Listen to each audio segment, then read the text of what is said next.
Queridos irmãos, vamos abrir o texto da palavra de Deus em Apocalipse, capítulo 1. O último livro da Bíblia, fácil de achar. Apocalipse, capítulo de número 1, do verso 1 até o verso 17.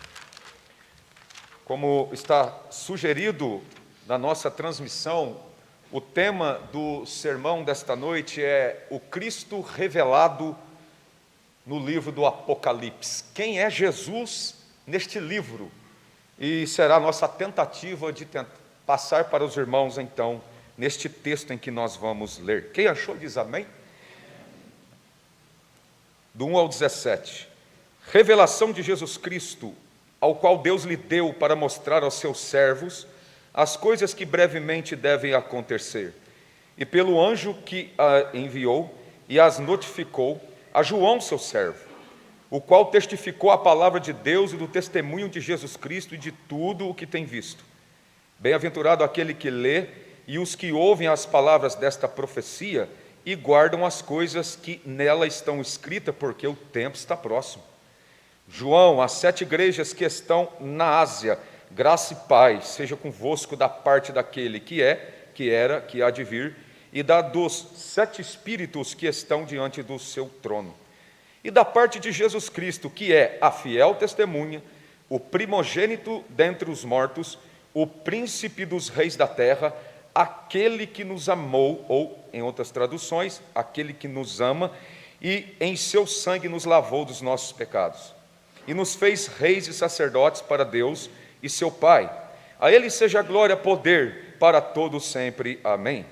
Eis que vem com as nuvens, e todo olho verá, até mesmo os que o transpassaram, e todas as tribos da terra se lamentarão sobre ele. Sim, amém.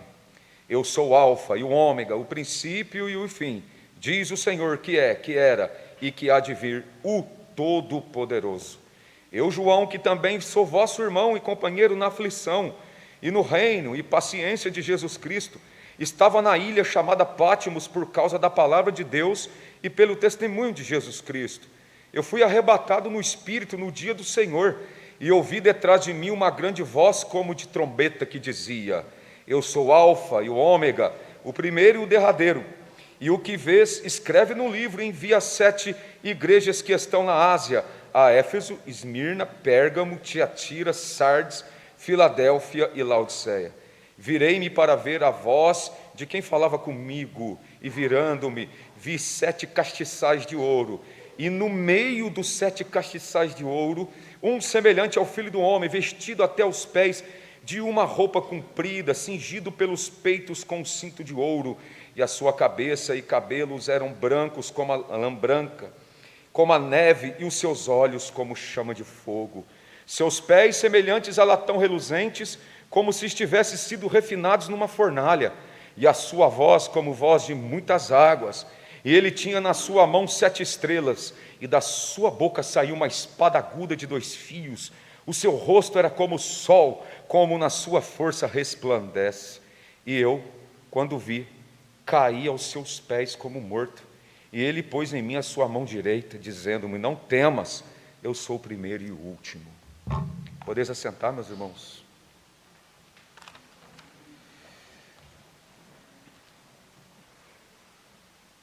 Deus seja louvado nesta noite. Meus irmãos, como vamos trabalhar nesse texto? Com a ajuda de Deus, a nossa tentativa será identificar nesse texto tudo o que Jesus é nesse texto, e que desse texto reflete em todo o livro do Apocalipse sobre quem Jesus é. Tudo que Jesus é no decorrer dos outros capítulos está resumido tudo aqui neste texto em que nós acabamos de ler. Então, nós vamos identificar aí o Cristo revelado neste livro. Quem é Jesus Cristo no livro das revelações das últimas coisas? Quem é Jesus Cristo nas revelações de Deus dada a Ele? É o que vamos tentar passar aos irmãos aqui. Bom, para não ficar no vácuo alguns versículos, como por exemplo o versículo 2, 4 e o versículo 6 e 7, e também o versículo 9 até o 11, nós falaremos de forma bem resumida esses versículos, e logo entraremos nos títulos, só para não ficar eles ali, sem dar pelo menos rapidamente uma resumida no que ele está dizendo. Mas o nosso foco mesmo é identificar os títulos de Jesus Cristo neste livro apocalíptico e tentar explicar algumas coisas e ao mesmo tempo fazer algumas aplicações. Amém?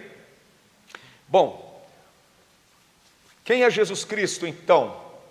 Neste livro, neste texto, primeiro, Jesus Cristo, ele é o único portador e digno das revelações de Deus para o futuro deste mundo caído. Veja como começa: revelação de Jesus Cristo, a qual Deus lhe deu. Veja que eu entendo aqui ainda, que já passou todo o plano de salvação, já se consumou.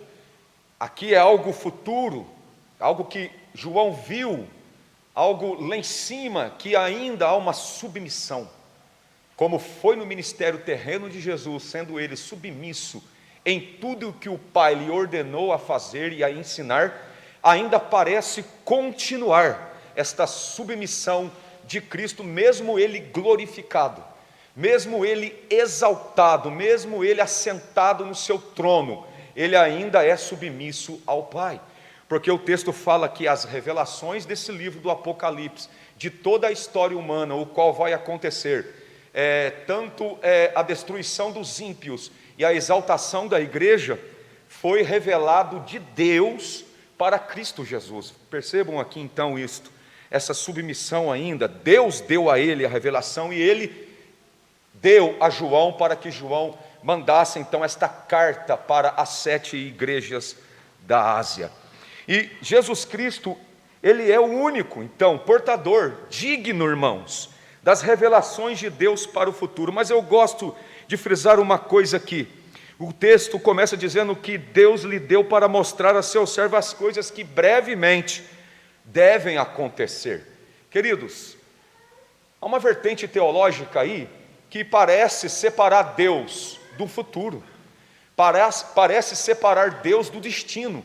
Parece que existe um futuro, e esse futuro eu não sei quem que criou ele, e parece que dentro desse futuro tem a sorte, tem o acaso e tem o destino. Eu não sei de onde tiraram isto. E se isso for verdade, logo Deus não é soberano. Então Deus ele tem que se submeter a esse futuro e olhar e dizer: nossa, deixa eu ver o que eu vou fazer na caminhada da humanidade, que cada vez mais distante de mim. Então eu vou dar uma olhada aqui, porque eu sou onisciente. Então, conforme eu olhar e enxergar os caminhos dos ímpios da minha igreja, eu vou agindo, eu vou fazendo, eu vou revelando tudo ao meu Filho Jesus Cristo. E ele passa a João, e João escreva. E não é assim. Não existe um futuro a par de Deus. Deus é quem faz tudo. A história está nas mãos de Deus. Ele que determina a história, como está no livro do Apocalipse aqui. Tudo o que vai acontecer em relação à destruição dos ímpios, uma nova existência sobrenatural que vai se instalar em novos céus e nova terra, o triunfo da igreja, a grande batalha das nações contra o grande guerreiro que virá montado num cavalo branco, Jesus Cristo. Enfim, tudo isto está determinado por Deus. Não existe um futuro à parte, não existe sorte, não existe acaso. Tem uma música aí secular que diz: eu andarei distraído enquanto o acaso, alguma coisa assim estiver com ele. Esse camarada, com certeza, ele não tem noção nenhuma sobre teologia, e principalmente a teologia sistemática, onde Deus nos mostra um Deus soberano. Não existe destino, não existe sorte. Pessoas dizem: foi o destino. Mas quem é o destino? Parece até que o destino é um senhor. Não existe destino. O que existe é decretos de Deus, é determinação de Deus, é poder de Deus, é soberania de Deus. E Ele revelou tudo isso que há de acontecer a seu filho. É a pergunta que se faz. Por que ele foi digno, então, de ser o único portador das revelações de Deus para o futuro desta humanidade? Bom, o livro do Apocalipse nos responde essa pergunta no capítulo 5, do verso 1 ao verso 5. Acompanhe. Aqui temos a resposta dessa pergunta. Por que ele, então, ele é o único digno? Vejamos: e vi na destra do que estava sentado sobre o trono um livro escrito por dentro e por fora, selados com 7 selos. E vi um anjo forte bradando com grande voz, e dizia: quem é digno de abrir o livro e desatar os 7 selos? E ninguém no céu, nem na terra, nem debaixo da terra podia abrir o livro, nem olhar para ele. O que é esse livro? O que são esses 7 selos? É o pergaminho, é o rolo que iria ser aberto para revelar, a partir do capítulo 6 de Apocalipse até o capítulo 20, tudo o que vai acontecer nesta terra, pelo poder de Deus, pelo poder do Cristo glorificado. Então ninguém foi digno de abrir, ninguém, nem no céu, nem na terra, nem debaixo da terra. E isso trouxe uma reação em João. João disse assim: e eu chorava muito. Ele chorava porque não via ninguém digno, porque ninguém fora digno, achado de abrir o livro, nem ler, nem olhar para ele. E agora? Mas veja o que aconteceu. E disse-me um dos anciãos: não chore, eis aqui o leão da tribo de Judá, a raiz de Davi, que venceu para abrir o livro e desatar seus 7 selos. Porque ele é digno, porque ele venceu. Ele sim venceu. Ele venceu Satanás no deserto. Ele venceu toda a ideologia farisaica que tramavam contra ele para tentar achar algum erro. Ele venceu o diabo, que muitas das vezes tentou ludibriá-lo acerca da sua missão. Ele venceu a cruz, ele venceu a morte, ele venceu tudo, ele venceu todos. Então ele é digno de abrir esse grande pergaminho com 7 selos, um por um, abrir e desenrolar todo o plano de Deus para o futuro da humanidade, para uma história que vai acontecer de fato, meus irmãos.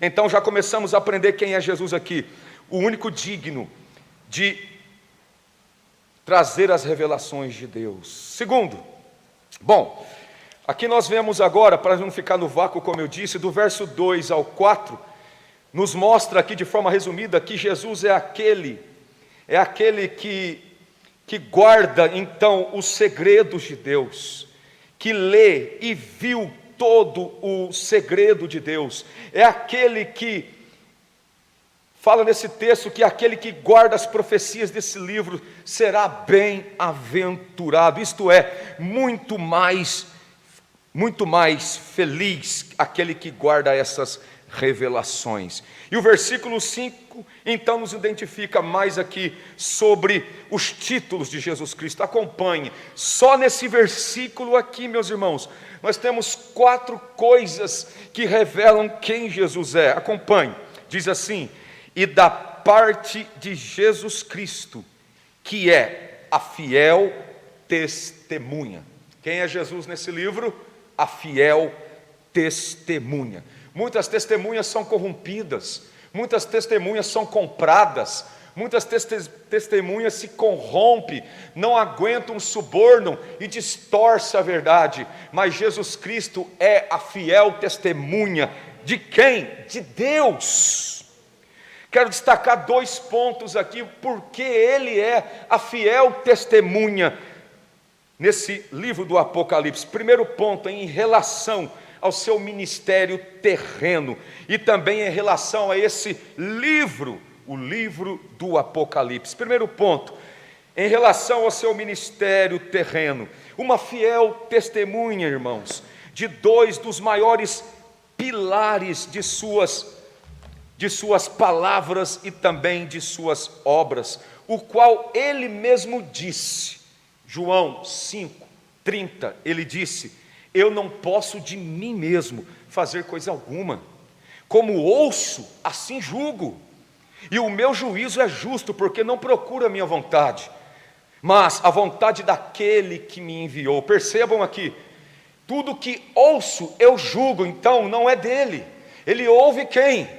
Senão Deus. Tudo que Deus lhe transmite, tudo que Deus lhe dá, Ele transmite, Ele julga, porque Ele não veio fazer a sua vontade, e Ele não diminui, e Ele não altera nada, Ele é fiel naquilo que Ele entrega, que entregou da parte do Pai. Por isso Ele é a fiel testemunha, a testemunha deste Deus.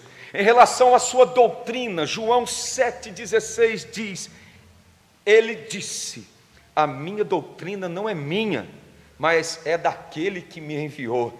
Ele é uma fiel testemunha de tudo que Deus lhe passou em relação de ensino e de palavras.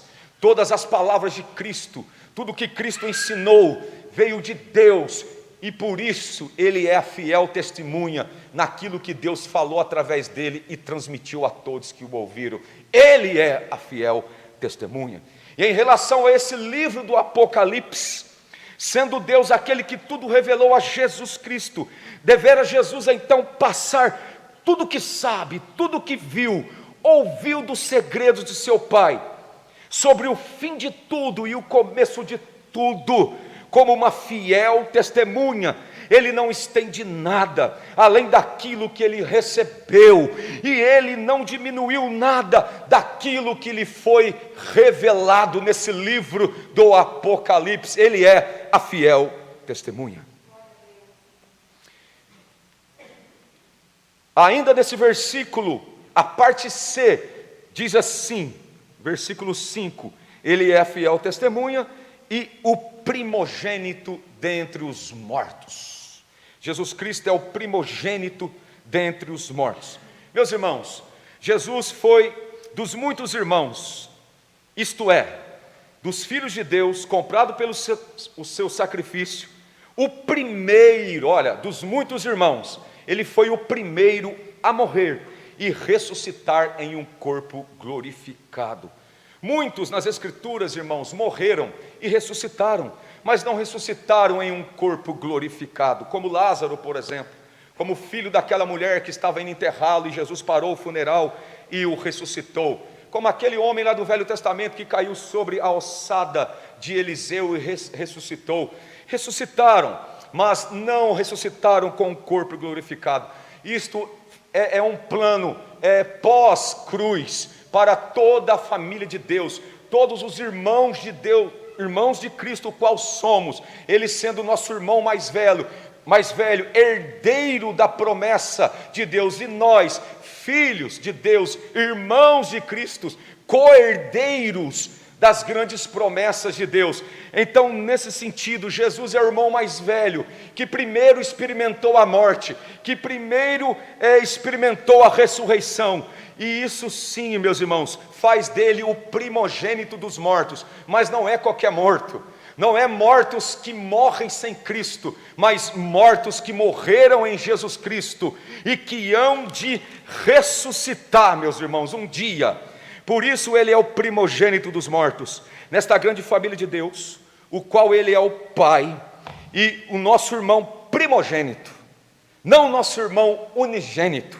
Unigênito é só Jesus Cristo em relação à filiação do seu Pai a Ele, porque unigênito é único, da mesma essência, da mesma natureza do Pai, que quer dizer único, irmão, da mesma natureza e esplendor. Nós, diferentemente disto, somos adotados por Deus para uma filiação eterna também, para que quando os filhos de Deus que morreram, irmãos de adoção de Cristo, ressuscitem também no grande dia da sua vinda, conforme 1 Tessalonicenses 4,16, que diz que os mortos ressuscitarão primeiro. Esses mortos, Todos os crentes de todas as eras que morreram hão de ressuscitar como seu irmão mais velho, Jesus Cristo, e hão também de receber um corpo glorificado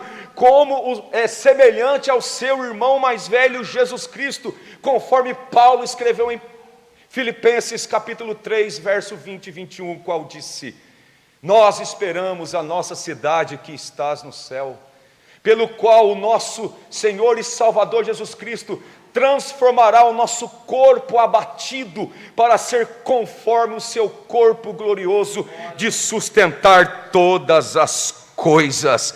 Meus irmãos, como semelhante ao de Jesus, escute, Jesus morreu, ressuscitou em corpo glorificado para nunca mais morrer, porque Ele não é só Deus, Ele também é homem. Jesus, homem como homem, morreu, ressuscitou em glória para nunca mais morrer, para ser as primícias daqueles que dormem, como Paulo escreveu lá aos Coríntios. Sendo assim, meus irmãos, Jesus é a primícia dos que morrem, e nesse sentido, Ele é o primogênito dos mortos. Veja ainda quem é Jesus neste livro do Apocalipse. Agora a parte D do versículo 5, olha só, quanta coisa Jesus é só no versículo. E da parte daquele que é fiel testemunho, primogênito dos mortos e o soberano dos reis da terra. Jesus é o soberano dos reis da terra. Irmãos, não sobre os reis da terra, escute, reis da terra, não sobre eles, mas rei dos reis da terra. Este sinônimo indica uma posição comparativa, meus irmãos, de superioridade e infinitude, que assim se define. O trono dos reis da terra são corruptíveis, mas o trono do Rei eterno Cristo é incorruptível. O dos reis da terra são perecíveis, mas o trono de Jesus Cristo é eterno, é imperecível. Os reis da terra governam com injustiça e imperfeições, mas Jesus Cristo é o Rei que governa com perfeição e justiça. Meus queridos, não podemos atribuir injustiça no governo do nosso Cristo. Cristo governa com justiça. Há quem diga assim, mas se Ele governa, por que o mundo está como está? É porque o pessoal ainda não entendeu que não é nessa esfera humana, mas na esfera espiritual. O príncipe deste mundo, Satanás, no mundo espiritual foi despojado. Agora ele não pode mais fazer tudo o que ele fazia antes. Ele está bloqueado, ele age sim, mas ele tem limites. Então, no sentido espiritual, Cristo ressuscitou, glorificado, sentou no trono para governar o mundo espiritual, o qual o príncipe do mundo, Satanás, tinha o poder da morte, o qual ele montava nas pessoas para dominá-las. Mas, como o apóstolo João disse, porque assim manifestou o Filho de Deus para desfazer as obras do diabo. E foi tudo desfeito, porque o reino dele é poderoso, é justo. Nós não podemos atribuir nenhuma injustiça nesse governo, e esse governo atravessa o espiritual e vem até nós, e governa a igreja, daqui do púlpito, pelo poder da palavra, e governa os reis da terra. O nosso Cristo é o soberano dos reis da terra. E por fim, a parte E desse versículo que diz: Ele é aquele que nos amou. Jesus é aquele que nos amou. Meus irmãos, dentro do contexto desse livro apocalíptico, foi escrito para 7 igrejas e 5 delas estavam sendo assoladas. 5 delas, 2 delas eram extremamente pobres. As outras 3 estavam enfrentando problemas interno, problemas de falsos profetas, problemas de falsas doutrinas e de comportamento mundano dentro delas. 2 delas eram pobres, caminhava era pela graça mesmo, não tinham quase nada, eram uma igreja composta de escravos, de gente muito humilde, como a igreja em Filadélfia e a igreja em Esmirna. Nesse contexto de perseguição, nesse contexto onde tinha um imperador que dominava naquele tempo, chamado Domiciano, que se colocava como Deus e aceitava a adoração dos homens, e todo aquele que rejeitava-o eram mortos.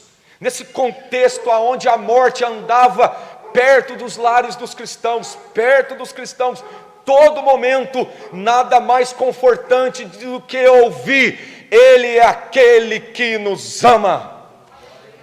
Aleluia. Que amor é esse, irmãos? Um amor imensurável, um amor que não se explica, um amor tão intenso, que Deus deu o melhor dele, que foi o seu Filho para morrer por mim e você. Um amor indescritível. João disse: porque Deus amou o mundo, olha a expressão da intensidade, de tal maneira, como entender essa tal maneira é impenetrável, é muito profundo. Nós só sabemos que Ele nos amou, aleluia, e nos ama, não importa o contexto de vida que você está vivendo, nesses dias difíceis, nesses dias de pandemia, de tribulação, nesses dias de governo guerreando, de políticos guerreando um com os outros, e uma incerteza bate no futuro, não importa. Receba o amor de Deus nesta noite. Sinta o amor de Deus nesta noite por você. Ele é aquele que nos ama. Aleluia. Bom, do versículo agora 6 e 7, resumindo esses 2 versículos, aí no texto diz que Cristo nos fez reis e sacerdotes, e fala também da sua gloriosa vinda, o qual Ele virá com as nuvens, e todo o olho o verá. Então Cristo voltará, meus irmãos. Aí no versículo 8, então, nós temos mais 2 títulos de quem é Jesus neste livro do Apocalipse. Acompanhe. Ele disse: eu sou o Alfa e o Ômega. Cristo é o começo, Cristo é o fim. Ele é o princípio. É o princípio e o fim de toda a existência natural e sobrenatural. E por efeito a esta verdade, João disse, inspirado pelo Espírito Santo, lá no começo do seu evangelho, no capítulo 1, do verso 1 ao 3, no princípio ele estava com Deus, e o verbo era Deus, ele estava com Deus, e todas as coisas foram feitas por ele, sem ele, nada do que foi feito se fez. Ele é o começo, ele é o fim de tudo, porque nada do que se fez sem ele poderia existir. Então ele é o começo da existência, ele é o fim da existência, do qual nós vamos ver aqui de uma nova existência gloriosa nos planos de Deus. Dentro dessas 2 pontas de existência, escute, temos a existência das coisas e dos homens, e nada dessa existência de coisas e homens tem sentido na ausência de Jesus Cristo. Jesus é o princípio que sempre sustentou essa existência, escute bem, dando a ela sentido, vida e senso de realidade. Fora disso, não há sentido. Fora de Jesus, não há sentido nessa existência, porque é Ele que dá sentido, é Ele que dá vida e senso de realidade, de percepção de realidade. Fora disso, as pessoas parecem que vivem alienadas à moda, alienadas à música do momento, alienadas às coisas do momento, aquilo que a sua mente precisa ser enchida, moda após moda, música após música, a nova tendência de alguma coisa. Então elas são elitizadas, elas são isso, porque dentro dessa existência elas estão perdidas, porque elas não têm Cristo, mas aquele que tem Jesus Cristo dentro dessa existência, o qual Ele é o princípio e o fim, meus irmãos. O cristão tem sentido de sentir essa realidade, a vida que vem do próprio Cristo Jesus. Louvado seja. Portanto, para nós, e também será o fim dela, Ele será o fim dessa existência, trazendo uma nova existência para nós, filhos de Deus, porque para Ele é algo que subsiste pela sua própria criação. Portanto, por começo e fim, Ele sempre foi, sempre é, sempre será o começo e o fim de tudo. Aleluia. É Ele que dá sentido. Escute, você que entrou aqui pela primeira vez, você quer sentido na sua vida? Crê em Cristo Jesus. Você está se sentindo perdido? Você se sente como que andando na caminhada da multidão e nem sabendo por que está andando, está vivendo, a vida perdeu o sentido. Meu pai acreditava que morreu, acabou. Ele acreditava que nós somos como animais. Que terrível pensar assim, porque não há uma esperança após a morte.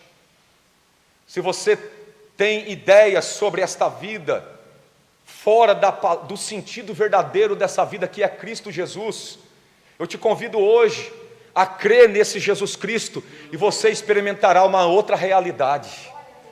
Você experimentará uma nova vida, o qual você nunca experimentou antes. Como eu era um jovem perdido, uma estrela errante, andando pelos cantos da vida. Eu vesti uma máscara e dizia, no quadro da vida, da sociedade, eu estava fazendo o meu papel bem, com a máscara teatral, para não expressar para ninguém o que de fato estava dentro de mim, um vazio, uma lacuna gigante, irmãos. É assim que o homem sem Deus caminha, com uma lacuna, aleluia, que só pode ser preenchido por Deus. Eu não sei o tamanho do seu vazio, mas por certo eu sei quem cabe nele certinho: Jesus Cristo. Aleluia. E pode te animar nesta noite, fazer você sair daqui diferente. Sabe por que Deus não tem prazer na morte do ímpio? Porque o ímpio morre sem crer nele. O ímpio morre acreditando na ilusão desta vida, em alguma coisa. Ele morre vazio, solitário, confundido com aquilo que ele acreditou, depois não é mais aquilo que ele acreditou. Ele morre perturbado e ainda vai para o inferno.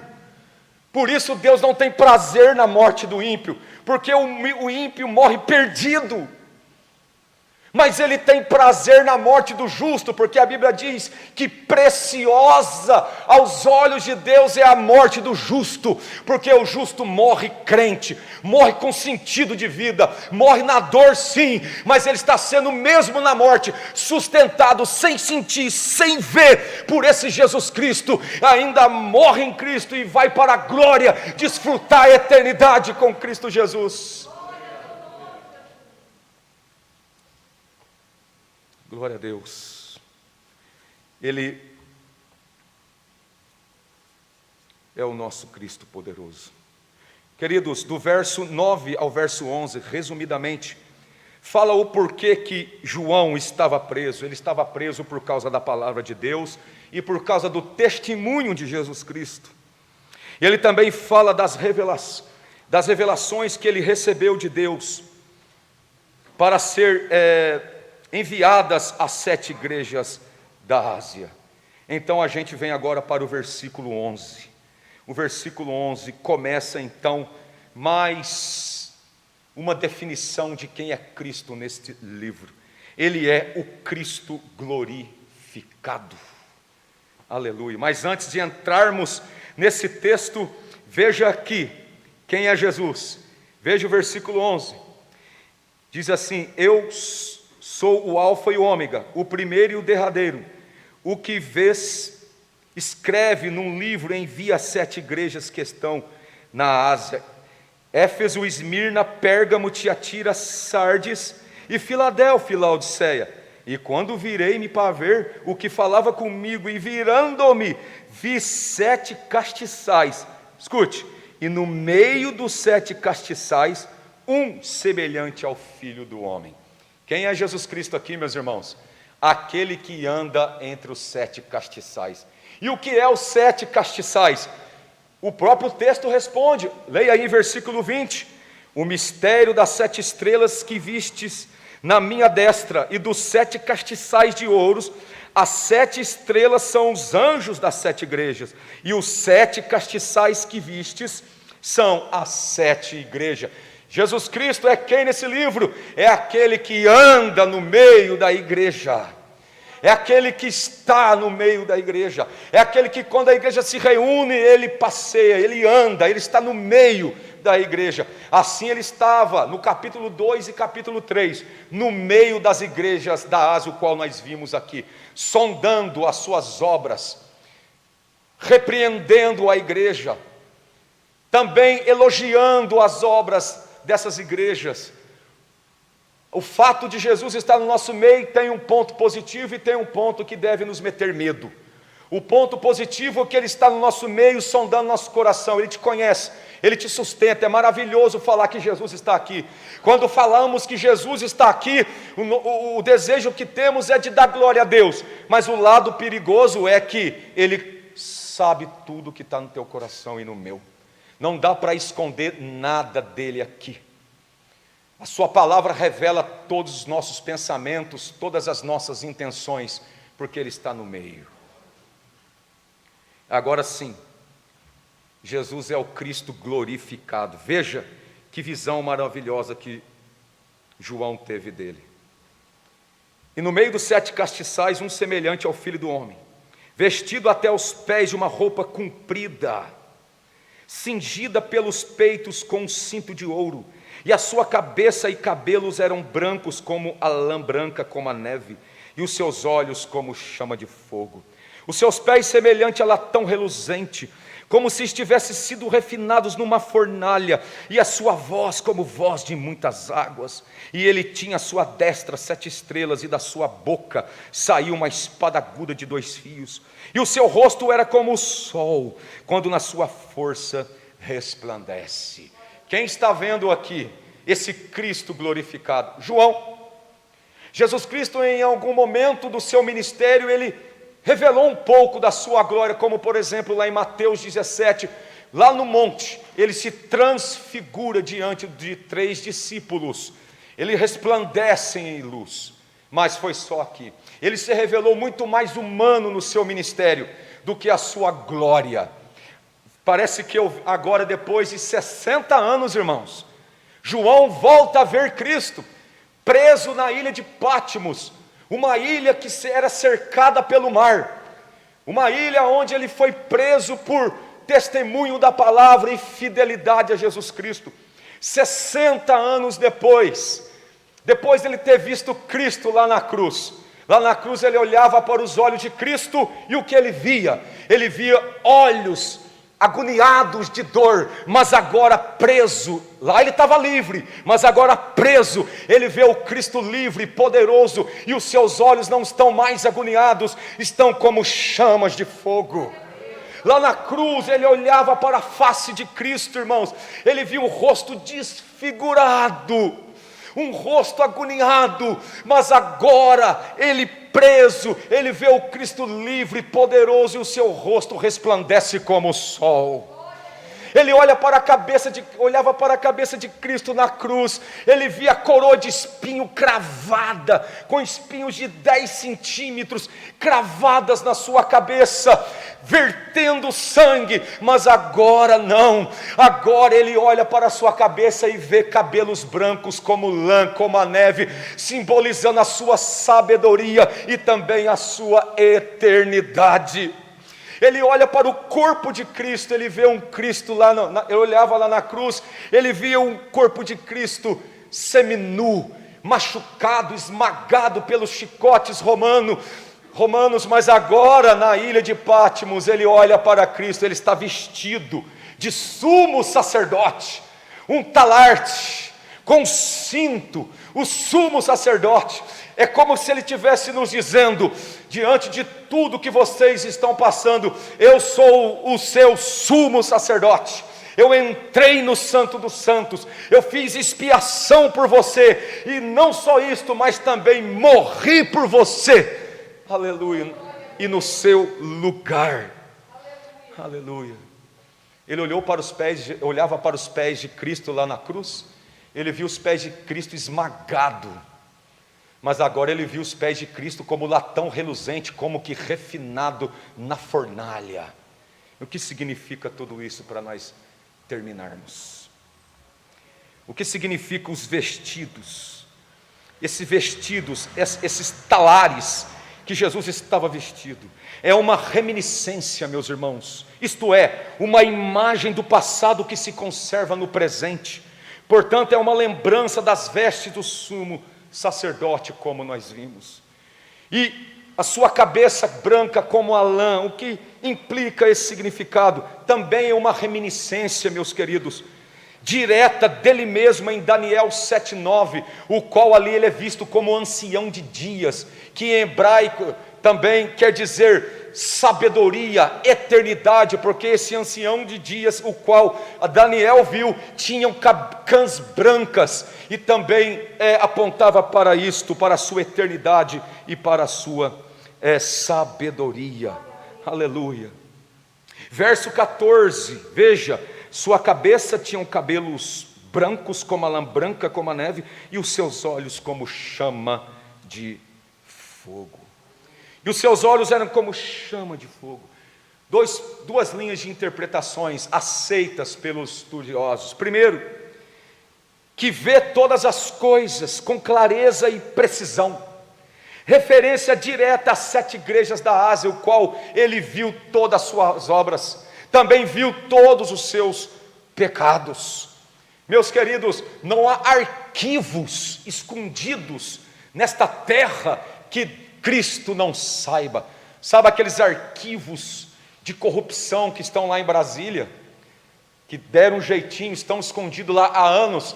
Cristo viu e sabe de tudo, e um dia eles vão dar conta disto. Sabe toda a corrupção, sabe todos os nossos pecados que a gente insiste em guardá-los, aquele lugarzinho do coração que a gente não abre nunca para Cristo, porque eu vou na igreja, eu participo aqui, eu tenho que estar aqui, mas lá fora eu sou uma outra pessoa, eu me transformo. Não adianta. Esse lado desconhecido de alguns é conhecido por Cristo. Não dá para ser, meus irmãos, a noiva do Cordeiro aqui e lá fora ser a amante do diabo. Jesus conhece tudo. A segunda linha de interpretação sobre o que é esses olhos como chama de fogo é aquele que vê todo esse sistema caído e rebelde a Deus com intensa ira e juízo, como que preparado para os consumir. Isso está bem colocado lá no capítulo 16 desse livro até o 19, o qual ele vai derramar suas taças de ira sobre essa terra. E no capítulo 19 nos mostra no texto que as nações, olha a loucura do ser humano. Acredito ali, irmãos, algo particular meu. Eu acredito ali que ali é revelada a maior loucura do ser humano.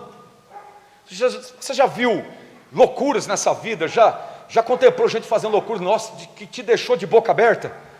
Para mim, essa é a maior loucura.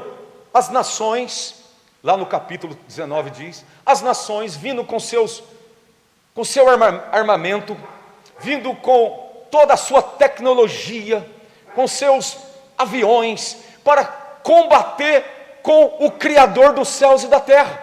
Não há nada mais louco do que isso. Não há loucura maior do que isto. O homem, o barro, o pó, aquele que foi feito do pó, e por falar em pó, o homem sendo pó, ele é tão exaltado, né? Imagina se o homem tivesse feito da pedra e do ouro. Então o homem que veio do pó, vai lutar com aquele que formou ele. Aleluia. Mas a gente vai ver o que vai acontecer logo mais. Seus olhos são como chama de fogo, está como que vou consumi-los. Estão intensos para o grande dia da sua vingança a esta humanidade caída e corrupta e desobediente a Deus. Verso 15: seus pés, semelhante a latão reluzente, como se tivessem sido refinados numa fornalha. Seus pés, irmãos, como latão reluzentes. Os pés daquele que sustentou a cruz pesada, sabe? Sabe aqueles pés que cambaleou na subida para o Gólgota? Aqueles pés que estava sustentando aquela pesada cruz que era minha e sua, que chegou a um ponto, Cristo não poderia mais continuar, porque não havia mais força nele, e os soldados chamaram um tal Sirineu para ajudar ele a levar a cruz. Esses pés que cambalearam ali, na via dolorosa, meus irmãos, agora é visto aqui como latão reluzente, como sido refinados numa fornalha. O que significa isso? É a justiça de Cristo, no grande dia do Senhor Jesus, irmãos. Esses pés que foi esmagado, cravado na cruz, vai pisar sobre os seus inimigos. Ele é tão grande, nosso Cristo, que o céu é o seu trono e a terra é os cabelos desses pés, é o estrado desses pés. Ele está exaltado em tudo. Aleluia. Diz ainda nesse versículo 15 que a sua voz é como voz de muitas águas. Diz assim: a sua voz é como voz de muitas águas. João comparou a voz de Deus, de Cristo, com o impacto das ondas do mar com as rochas, porque Patmos ficava no meio do mar, cercada pelo mar, e João parece comparar a voz de Cristo com o impacto das águas que batiam nas rochas, voz como de muitas águas. O que significa isto? É a voz da autoridade que causa temor e tremor. Já viu as águas do mar, quando o mar está bravo, chocarem com as pedras? Você vê aquilo, dá medo, eu fico imaginando, quando o templo está fechado, aquelas ondas gigantes, aquele barulho que faz quando ela choca com as montanhas. Em relação a esse texto, aponta para a voz da autoridade que causa temor e tremor. A pergunta que eu faço de forma aplicativa: como você tem reagido à voz de Cristo? Aleluia. Muitos até dormem quando a palavra está sendo pregada. Não importa se é o Edson, cada um de nós tem um estilo. Luiz tem um estilo, pastor Cristiano tem um estilo, meu pai tem um estilo, pastor Luiz Eduardo tem um estilo, presbítero Vinte, não importa isto. O Edson gagueja, tem hora, não importa isto. Importa é olhar e ver o esforço da transmissão da palavra, e é nela se fixar, dar crédito a ela. Como você reage a isto? Você é daqueles que avalia quem vai pregar? Meu irmão, você não está desprezando o pregador, você está desprezando a palavra de Deus. Como você tem reagido à voz de Deus? Deus está falando hoje, sim ou não? Deus falou de manhã, Deus tem falado, sua voz está sendo ecoada nessa igreja toda terça, toda quinta, todo domingo, com a exposição da palavra de Deus, voz de autoridade, de poder, que vem das Escrituras, que deve causar em nós temor e tremor. Aleluia. Devemos ficar impactados com a palavra de Deus, abertos. Eu fiz uma comparação hoje de manhã, conversando com o pastor Eduardo por telefone ontem, e a gente chegou de uma conclusão que a gente fez comparações de emoções. A gente emprega tanta emoção nas coisas, como por exemplo, o Brasil foi campeão, levou a medalha de ouro, e muitos cristãos vestiram a camisa do Brasil, abriram a sua Coca-Cola, ali ficaram, torceram, e quando o Brasil recebeu a medalha, aí pularam, e disse: nossa, que maravilha. Quando a gente chega lá na praia, a gente olha, eu estou no mar, a gente emprega tanta emoção nessas coisas que vão ficar aí, coisas corruptíveis, aquele ouro não vale nada, e a gente emprega toda a nossa força em coisas corruptíveis. Mas por que não empregar também a nossa emoção aqui na casa de Deus, quando viemos para ouvir a sua palavra? Por que a gente não fica emocionado no sábado à noite, lá pelas 11, depois de comer umas 10 pizzas, tomar 1 litro de Coca-Cola e ir no dormir? Por que a gente não se alegra? Ai, vou dormir porque amanhã eu vou para a igreja. Irmãos, eu contei de mim de manhã que eu já cheguei a acordar de madrugada para assistir jogo do Brasil, e acordei todo animado, e para orar é uma dificuldade. Acordei animado, dei uma chacoalhada, joguei água na cara e sentei para ver o jogo do Brasil, meu irmão. E no outro dia vim para o culto mastigando bombril, sabe? Desculpa a linguagem chula aí, mastigando, desanimado, aquele peso na cabeça, e chega aqui e senta. Por que nós não empregamos nossas emoções também quando viemos para cá? Porque a gente não se alegra da mesma maneira? Porque tudo que recebemos aqui não é corruptível, é eterno. Essa palavra é eterna. A presença de Deus aqui é graça para nós que não merecíamos, mas agora Ele se manifesta, nos dá um pedacinho do que será na glória. A gente é bom para isso, a gente se emociona com tantas coisas nessa vida, mas a gente deveria empregar também nas coisas de Deus, aleluia, porque a sua voz deve nos causar temor e tremor, aleluia. E o verso 16 diz que da sua boca saiu uma espada aguda de 2 gumes. Isso nos fala do poder da sua palavra em 2 aspectos. É a palavra que saía da sua boca em seu ministério terreno, palavras que penetravam no profundo das pessoas. Quer um exemplo? Lá em João 7:32 ao 45, os fariseus chamaram os soldados e disseram assim: agora basta, agora ele já passou dos limites, vai lá e prende ele. E eles foram. Lá vai os soldados dos fariseus prender Jesus. Quando chegaram, Jesus está fazendo o quê? Ensinando, falando, e os homens lá com aquela lança olhando para Jesus e ouvindo Jesus e vamos embora, vamos. Voltaram para os fariseus, e os fariseus como que, e aí, cadê o homem? Não dá para prender ele não, porque nunca ninguém falou como ele. Os homens ficaram destruturados ao ouvir Jesus Cristo, irmãos. É o poder da sua palavra, palavra que vem e mexe com a nossa estrutura, com o nosso coração, com a nossa alma, e nos faz sair daqui diferente da maneira que entramos. Eu quero crer que você vai sair daqui diferente, sustentado por essa palavra, sustentado pela graça, curado da dor da sua alma, porque você deu crédito à palavra de Deus. Aleluia. Segundo aspecto, é em relação direta desse versículo com o contexto dos juízos de Jesus para com os ímpios nesse livro do Apocalipse. Queridos, eu quero citar rapidamente Apocalipse 19, do 11 ao 15. Veja o que aconteceu. 19, do 11 ao 15.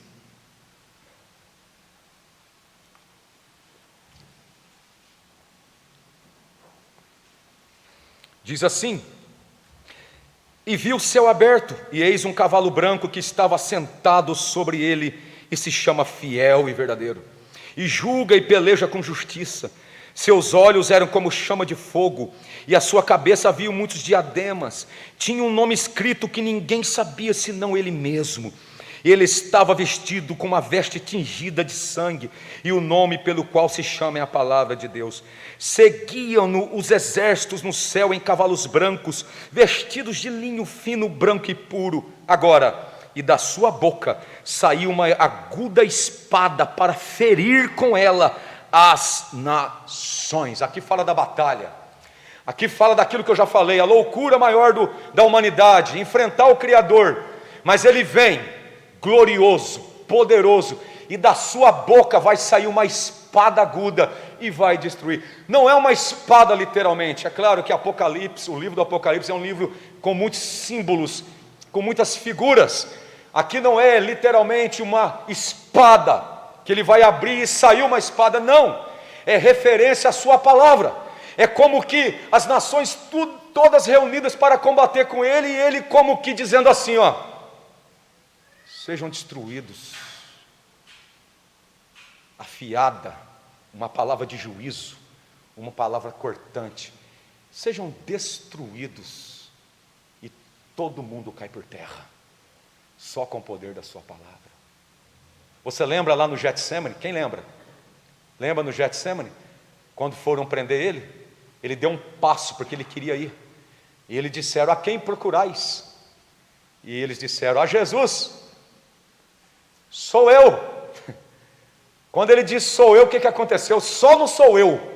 O texto diz que todo mundo deu um passo para trás, recuou e todo mundo caiu por terra. Só com uma palavra. E no grande dia dele, da sua vingança, da sua boca vai sair só uma palavra afiada, com justiça e juízo, e jogará toda essa humanidade por terra, e ele será glorificado sobre os ímpios. Aleluia. Bom, queridos, fala também que o seu rosto brilhava como o sol, o rosto que foi desfigurado nas mãos dos judeus. Em Romanos, agora brilha em glória e esplendor, no novo estado eterno, isto é, no novo céus, na nova terra. Não haverá noite, nem sol, nem lua, nem estrela, pois a luz da glória de Cristo e de Deus iluminará toda aquela nova existência. Louvado seja, isso está lá em Apocalipse 21, 23 e 22, 5. Aleluia. Bom, termino falando o versículo 17. Voltando aqui. E eu, João, quando o vi, caí a seus pés como morto. E ele pôs sobre mim a sua mão direita, dizendo-me: não temas, eu sou o primeiro e o último. Meus irmãos, diante de tanta glória revelada, diante dessa presença maravilhosa, cremos que Cristo está aqui? Cremos. Ele já deixou muitas evidências da sua manifestação. Qual tem sido a nossa reação? Não é aquela reação que eu já vi muito, de pessoas que dizem assim: nossa, eu vi a glória de Deus e eu senti tão cheio que ninguém me segurou. Rapaz, eu saí marchando e fui marchando e eu senti um Sansão, se parecesse um leão, eu matava ele. Não é isso. As pessoas cantam: quero ver a sua glória. Não dá para ver, não dá. A glória dele literalmente não dá para ver. Se ele manifestar a glória dele visível aqui, não fica um aqui vivo, porque ele é muito puro, ele é muito santo, e nós somos muito pecadores e sujos diante de tanta esplendor e glória, não suportaríamos. Quando eu falo de reação à presença de Deus, eu lembrei-me de Isaías 6, verso 5, quando ele contemplou a glória de Deus. Ele viu Deus sentado no trono e os serafins ali com as asas cobrindo seus pés, os próprios pés deles, e também os olhos, porque nem eles sentiam dignos de olhar para o trono do Criador. Aleluia. E um mortal, um ser humano, pecador, viu isso, e ele não saiu como um leão, como que agora eu estou cheio, ninguém me segura. Não, ele disse assim: ai de mim, porque estou perdido, porque sou um homem de lábios impuros e habito no meio de um povo de impuros lábios. Os meus olhos viram o Rei, o Senhor dos exércitos. Esta é a reação. Esta é a reação. É a reação diante da glória da palavra. É a reação diante da presença de Deus. Humilhação, sentir-se indigno, mas tem uma notícia boa, sim. Não devemos desesperar por causa disso, porque aqui no versículo 18 desse texto do capítulo 1 de Apocalipse, o mesmo Cristo que se revelou a João em glória, o qual ele não suportou tudo isso e caiu como morto, foi sustentado pela sua mão direita. O mesmo Deus que mostra-nos um pouco da sua presença e nos faz enxergar quem somos por dentro, é o mesmo Deus que, depois de reconhecermos todos os nossos pecados, é o mesmo Deus que nos sustenta pela sua graça e nos coloca de pé.